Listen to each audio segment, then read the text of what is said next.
Good morning, જય શ્રી કૃષ્ણ, સાઈ રામ. જો આજે અમે છે ને ઇન્ડિયન સ્ટાઇલમાં પાસ્તા બનાવીએ છીએ.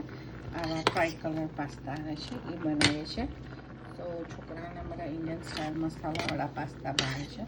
સો આ પાસ્તા ઉકાળવા મૂકી દીધા છે. એના માટે આ બેરીલાના ટ્રાય કલર રોટીની આવે છે એ.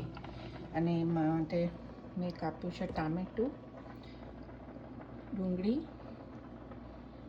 લસણ, ધાણા અને લીલું મરચું કાપેલું મેં અંદર જ કાપી નાખ્યું છે. અને લીમડાના મીઠા પાનો અને આપણું મસાલા અને આ ચીલી ફ્લેક્સ અને એને શું કહેવાય ઓરેગાનો લીવ્સ અને ચીલી ફ્લેક્સ, ઓરેગાનો લીવ્સ અને થોડો કરીનો પાવડર. અને મેં અહીંયા લોયું ગરમ કરવા મૂકી દીધું છે પેન. હવે એમાં આપણે નાખીશું બટર. બટરમાં બનાવી શકો, તેલમાં પણ બનાવી શકો, કોઈ પણમાં. તો હું બટર નાખું છું જરા સારા લાગે. સો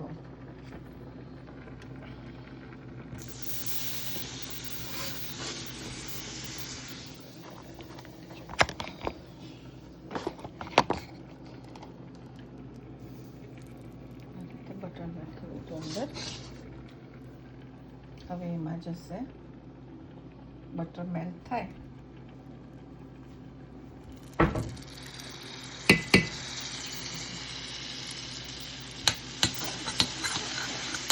મીડિયમ આંચ પર રાખવાનો.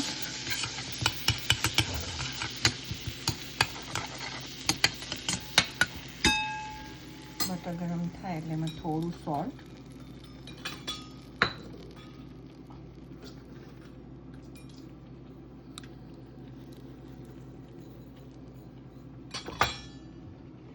આ બધું નાખી દઉં છું.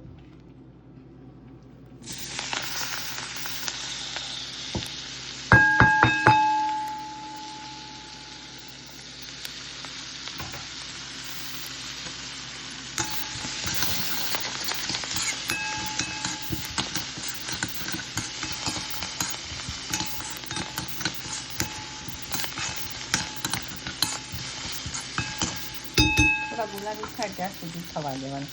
આપણે કેવું ડુંગળી ટમટાનું શાક બનાવીએ એ ટાઈપનું અંદર મસાલો કરવાનો. તમે ટામેટા એટલા વધારે લેતા છે કે જેથી પેલા લિક્વિડી વધારે થાય.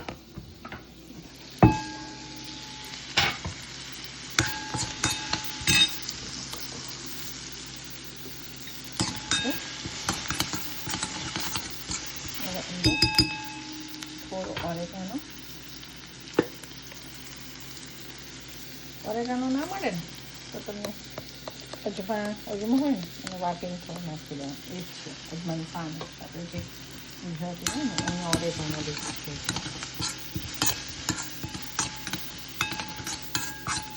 કોકો ઓરેગાનો બેઝ ના હોય તો અજમાને વાટીને એનો પાવડર નાખી દો. દરજી ઓરેગાનો પાવડર.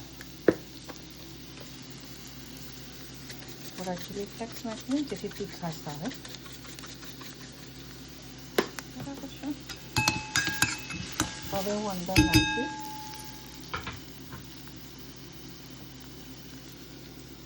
ટમાટર, ટામેટું ગુલાબી થઈ જાય. હવે એને નાખી દીધું અંદર. હવે અંદર જશે હળદર,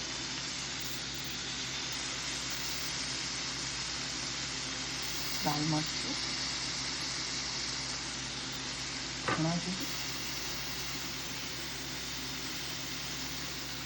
અને થોડો ચમચી મસાલો નાખી.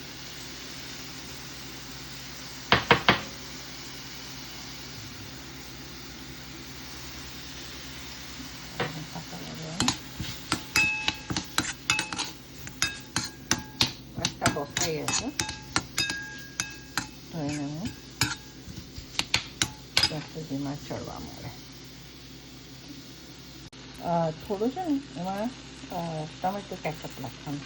એને થોડા ટેન્જી ટેસ્ટ આવે. બરાબર છે. મારા ટામેટા બફાઈ ગયા છે. ચડી ગયા છે તો આપણે થોડું અંદર પાણી નાખી દઈશું રસા માટે. થોડો થીક રસો રાખવાનો છે. તમારે શાક પ્રમાણે જોઈ લેવાનું ઓકે કેવું છે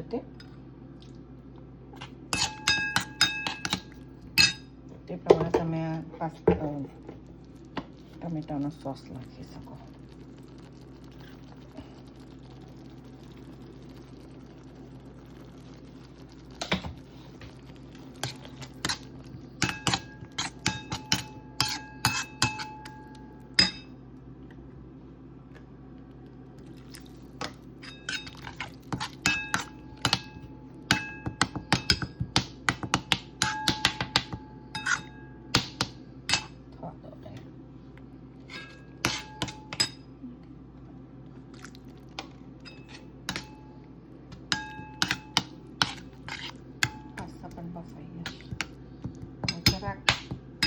થાય ને એટલે આપણે અંદર પાસ્તા નાખી દઈશું.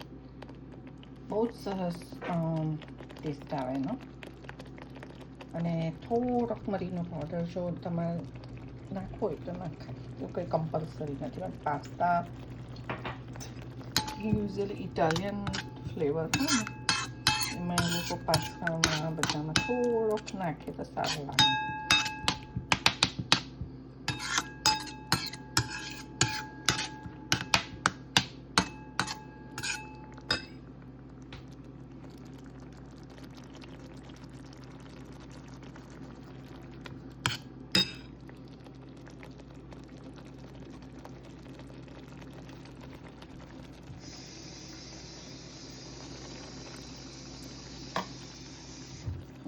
આ શું છે જસ્ટ સોસ બની ગયો. તમને બજારમાં મળતો હશે રેડ સોસ એવો એ ટાઈપમાં. અમે ઘરે બનાવ્યો ટોટલી.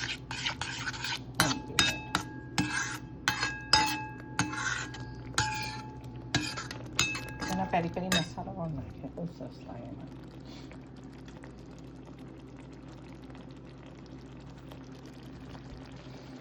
તો ગ્રેવી થઈ ગઈ છે આપણી. થોડાક છે ને ટમેટોમાં ચંક રાખવાના એટલે શું ટેસ્ટમાં આવે. એકદમ મેસ નહીં કરતા. હું નાખું છું પાસ્તા. હવે ને ધીમી આંચ પર થવા દઈએ.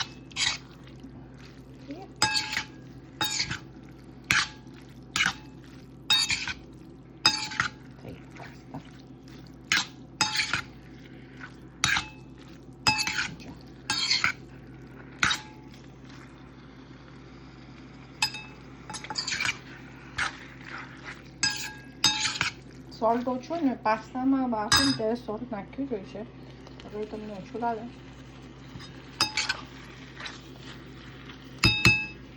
પછી નાખી શકો.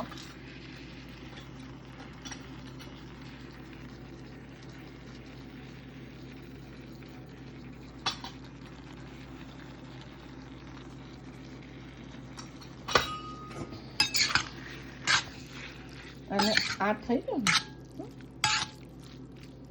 પછી થોડુંક નાખવાનું કેચઅપ. ટેસ્ટ બહુ સરસ આવે.